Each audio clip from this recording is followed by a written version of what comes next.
వైఎస్ఆర్సీపీ ఆధ్వర్యంలో మహాత్మా జ్యోతిరావు పూలే జయంతి వేడుకలు ఘనంగా జరిగాయి. మాజీ మంత్రి జోగి రమేష్, మాజీ ఎంపీ మార్గాని భరత్, మాజీ MLA Malladi Vishnu, MLC Monditoka Arun Kumar, Devineni Avinash, mayor Rayana Bhagyalakshmi వేడుకలకు హాజరయ్యారు. విద్యతోనే అభివృద్ధి అని నమ్మిన మహనీయులు జ్యోతిరావు పూలే అని కొనియాడారు.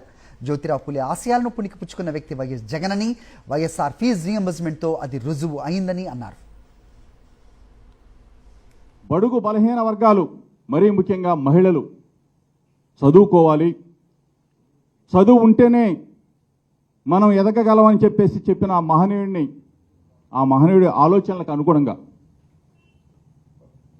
డాక్టర్ వైఎస్ రాజశేఖర రెడ్డి గారు ఒక అడుగు పూలే గారి బాటలో నడిస్తే 4 అడుగులు మా నాన్న వైఎస్ఆర్ కాంగ్రెస్ పార్టీ అధ్యక్షులు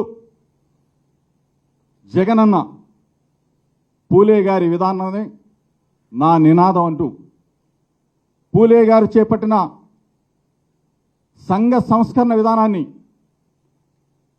లింగ వివక్షను పక్కన పెట్టి మన వర్గాలకి సముచిత స్థానం కల్పించి, మన వర్గాల పిల్లలకి ఇంగ్లీష్ మీడియం అనే ఆ విద్యని, ఎక్కడుంటుందో తెలియని విద్యని రుచి చూపించి, మహాత్మా జ్యోతిరావు పూలే గారు నమ్మింది సిద్ధాంతము చదువు. ప్రతి ఒక్కరికి కూడా, పిల్లలందరికీ కూడా పెద్ద పెద్ద చదువులు చదివించాలనే అంశము జగన్మోహన్ రెడ్డి గారు ఒకటే చెప్తా ఉంటారు. మీరు మీ పిల్లలకి ఇచ్చే గొప్ప ఆస్తి ఏదైనా ఉంది అని అంటే అది చదువు.